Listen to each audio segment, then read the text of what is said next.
Étienne Pau, bonjour. Vous êtes délégué interministériel, donc vous chapeautez tous les ministères, ou en tout cas vous êtes en lien avec tous les ministères sur une question vraiment importante, celle des troubles du neurodéveloppement.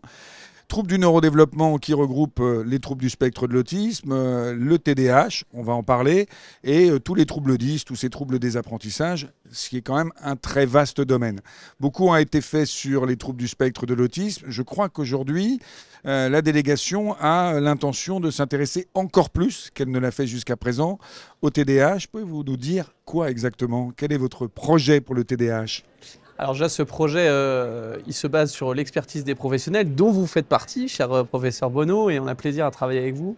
L'objectif de la stratégie nationale est de réfléchir à une meilleure structuration, notamment de la filière de soins et d'accompagnement dans le TDAH, avec un constat qui est assez unanime de la part des professionnels comme des personnes concernées et des familles, c'est que ça manque de lisibilité. C'est-à-dire qu'aujourd'hui, quand je suis un enfant ou un adulte qui présente une suspicion de TDAH, je ne sais pas à quelle porte frapper, je ne sais pas à quelle porte de qualité frapper. Et je pense que c'est ça aujourd'hui l'enjeu. C'est pour cette raison qu'en lien avec les professionnels et les personnes concernées, on est en train de mettre en place, au travers d'une instruction qui pour l'instant est au péage en attendant le vote des lois de finances, comme vous le savez, une instruction qui va permettre la structuration d'une filière de soins dans le TDAH avec la création de centres ressources dans le TDAH, dont découleront des filières structurées. L'objectif, il est très simple, c'est avoir une cartographie précise de qui est compétent dans le TDAH, mais il y a une question, je pense, attenante derrière et que j'ouvre ici lors de cet entretien et qui est la question finalement de la qualification pour être compétent dans le TDAH, qui je pense mérite d'être travaillé avec l'ensemble des psychiatres, des pédopsychiatres, des médecins dictologues, des médecins généralistes qui peuvent aussi concourir à ces prises en charge, les neurologues pour essayer de n'oublier personne. Et je pense que c'est ce travail avec toutes ces spécialités médicales qui permettra peut-être à terme d'avoir une qualification précise dans le champ du TDAH. Tout à fait. Alors c'est tout l'enjeu, hein, je crois, il me semble, dans un trouble qui est censé toucher 5% de la population des enfants, 3% de la population des adultes, de ne pas avoir au fond uniquement un médecin spécialiste pour les cas très complexes, mais de pouvoir être détecté et au-delà de détecté, carrément pris en charge entièrement dès le niveau 1 finalement, d'une certaine façon. Et donc là, l'idée, si j'ai bien compris, mais c'est celle des recommandations de la Haute Autorité de Santé, c'est effectivement d'arriver à créer un groupe de médecins spécialistes ou spécialisés dans le TDAH, de trouver le moyen de le qualifier et de reconnaître cette qualification. Et du coup, dans ce dispositif-là, comment vont se situer les PCO, les fameuses plateformes de coordination et d'orientation qui se sont développées et qui, jusqu'à présent, faisaient 0,6, maintenant de plus en plus 6,12, enfin 7,12. Quelle va être leur place entre les centres, les PCO, les médecins qui vont être un peu spécialisés dans le TDAH? Alors, je vais être très cash sur ce sujet. Je trouve que l'offre diagnostique dans notre pays concernant les troubles du neurodéveloppement manque de lisibilité.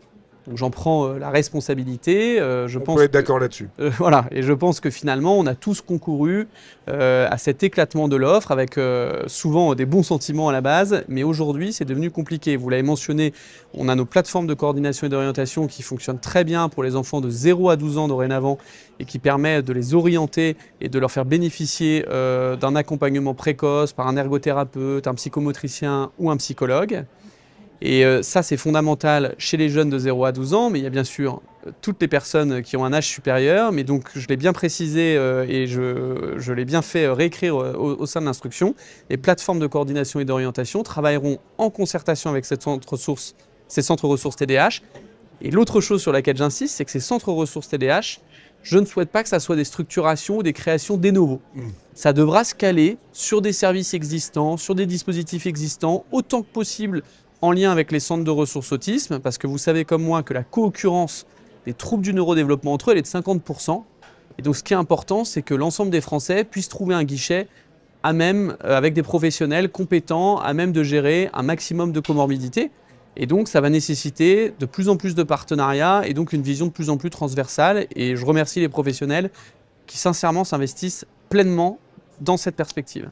Donc au fond, plus de lisibilité et une qualité, en tout cas homogène, qui permettent aux gens de savoir que quand ils s'adressent à un professionnel, il est compétent dans son domaine.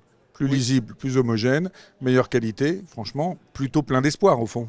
Plein d'espoir, avec quand même un dernier point de vigilance que je crois on partage, c'est que je suis très attentif notamment à certaines prises de parole médiatiques qui visent à minimiser la prévalence du trouble déficit de l'attention avec ou sans hyperactivité, voire même à nier l'existence de ce trouble.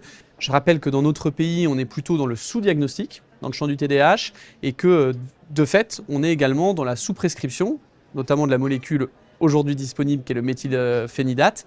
Donc on est plutôt dans un objectif de faire du rattrapage diagnostique plutôt que de nier l'existence d'un trouble sans aucune base scientifique. Voilà, le TDAH, ça existe, il faut l'accompagner. Ça existait sans doute avant. On a des témoignages nombreux dans la scolarité d'anciens élèves qui aujourd'hui sont des adultes plus ou moins insérés d'ailleurs dans la vie et qui finalement nous expliquent que voilà, ils ont eu un TDAH diagnostiqué à l'âge adulte et que ces difficultés qu'ils ont connues à l'école, s'il y avait eu des professionnels pour les accompagner, ils auraient eu une trajectoire de vie radicalement différente. Et c'est ça notre objectif aujourd'hui, c'est améliorer la qualité de vie pour ces enfants, pour ces adultes qui sont concernés par ce trouble avec une prévalence, comme vous l'avez souligné, importante. Très bien, ben, merci beaucoup pour ces réponses très claires aux questions. Et voilà. Merci infiniment. Merci.